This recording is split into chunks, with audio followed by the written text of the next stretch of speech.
Mi nombre es Florencia Luna y me acabo de graduar del colegio hace unos meses atrás. Yo soy de Trujillo, pero siempre supe que quería estudiar diseño de modas en Estados Unidos. ¿Por qué? Hay muchos motivos que me llevaron a tomar esa decisión, pero los más importantes son los cursos que ofrecen las universidades allá, los cuales son muy diferentes a los que encontramos aquí en nuestro país. También es muy importante las oportunidades laborales que te ofrecen en Estados Unidos, ya que cursando los últimos años y también los primeros, si es que tienes un buen nivel profesional, puedes hacer pasantías laborales en muchas marcas muy importantes y reconocidas mundialmente.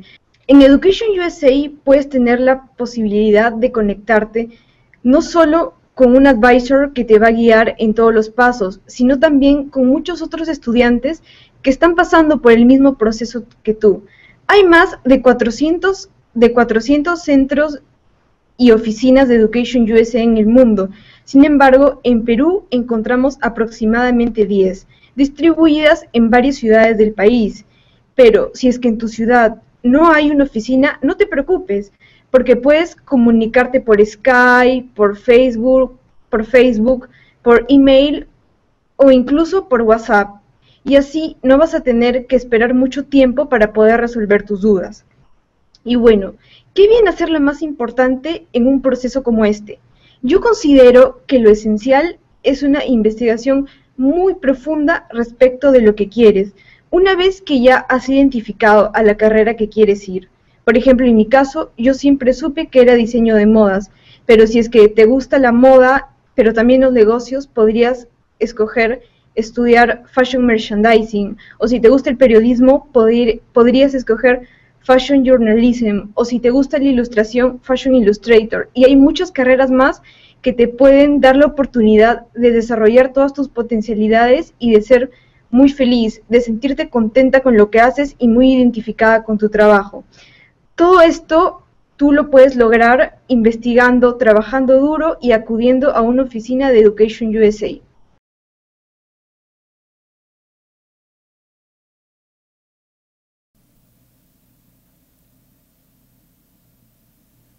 How to get certified translation of your diploma and transcript?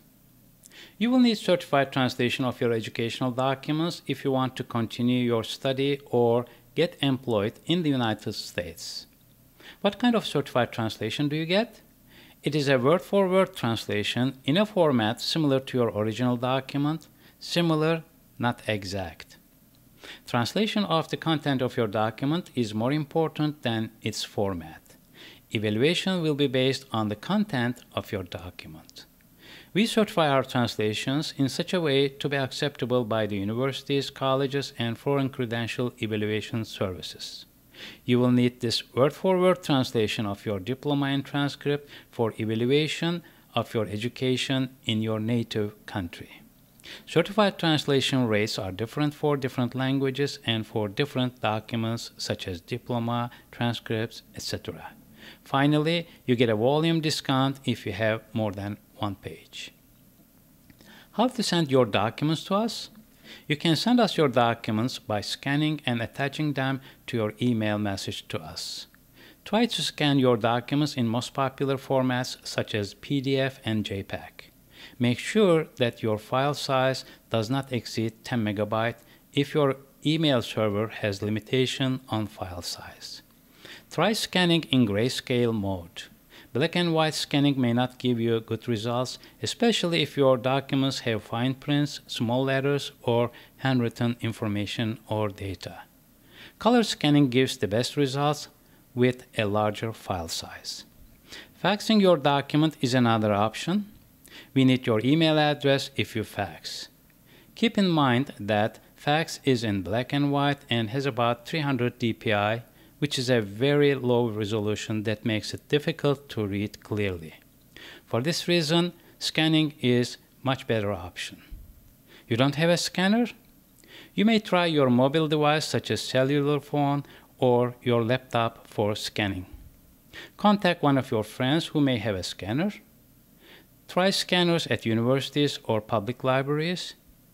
If you cannot find a scanner one way or another, then go to one of the nearest office supply stores such as Office Depot, Staples, or Kinko's to have your documents professionally scanned for you. Ask them to send the scanned copy to your email address so that you can save it in your computer, because you may need the scanned copy in the future again. Then you simply forward such scanned copy to us in the attachment of your email. You will receive free instant code informing you about the certified translation fee and turnaround time. You will receive all the information that you need within 3 minutes. How to make your payment? You can make your payment by any credit, debit, or ATM card. Please note that it takes 3 to 5 business days for e-check to clear. You make your payment to PayPal. You don't need to become a member to make your payment. Your email address and valid credit card or ATM card or debit card will be sufficient. You will receive notification of payment from PayPal and from us when you successfully make your payment. Please contact us if you need certified translation of your diploma and transcript. Thank you for your time. Excellent advice.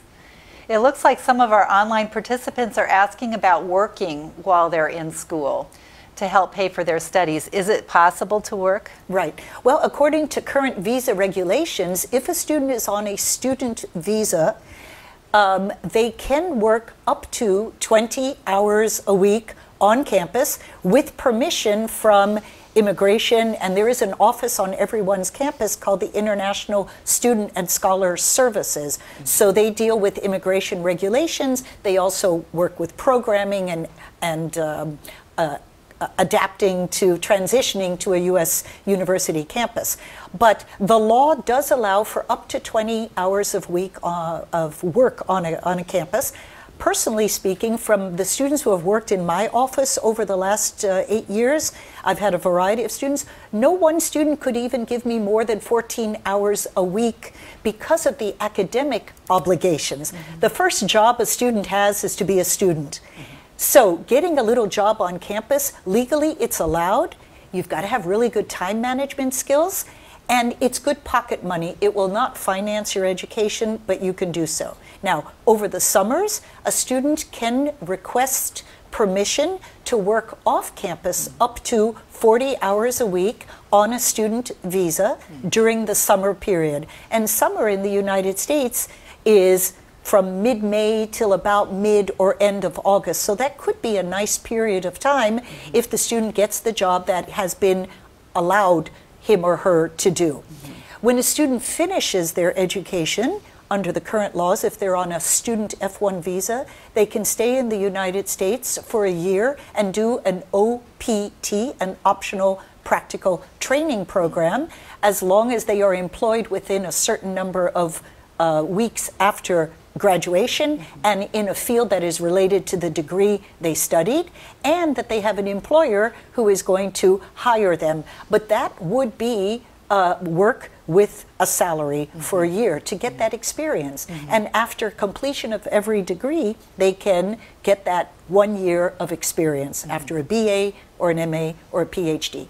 These are not going to fund the whole budget, but they're good pocket money and help cover some of those expenses that, therefore, the student would not have to go back to their family and ask for. Thanks, Evelyn. That's really good to know.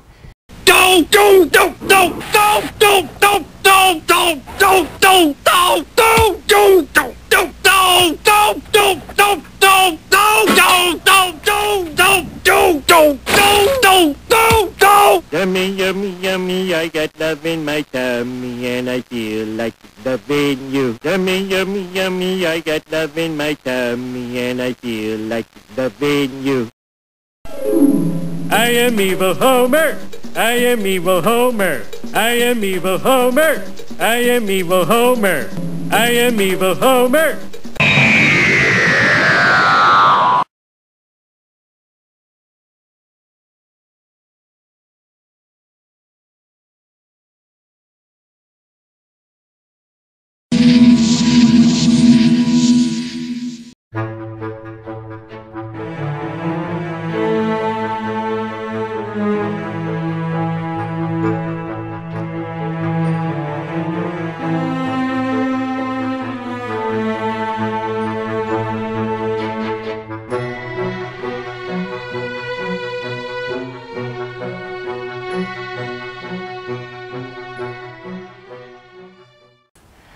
Aya is asking about getting a full scholarship in the U.S. after he graduates high school.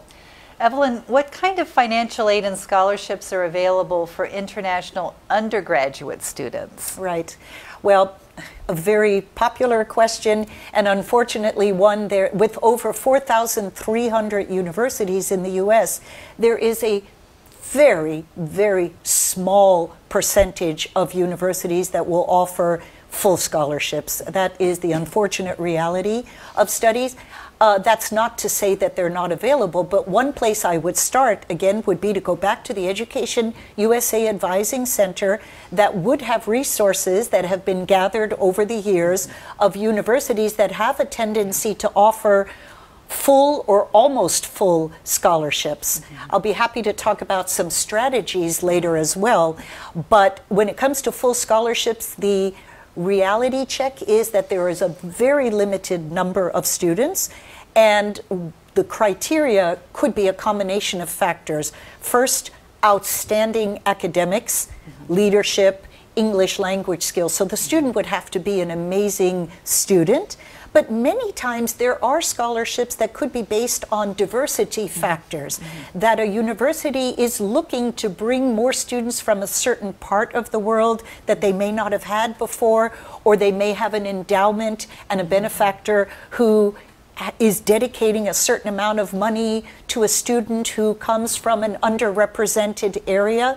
So one would be to look at the university's websites, to contact the international admissions office to ask them about that, but to first research the website before asking the questions, to ask the Education USA Advising Center, but to be ready for the fact that there is going to be a very short list with very large criteria to meet the caliber of a full scholarship. There are also sports scholarships, and many students who are outstanding athletes and good students can also look for full scholarships through the athletics departments of various universities as well.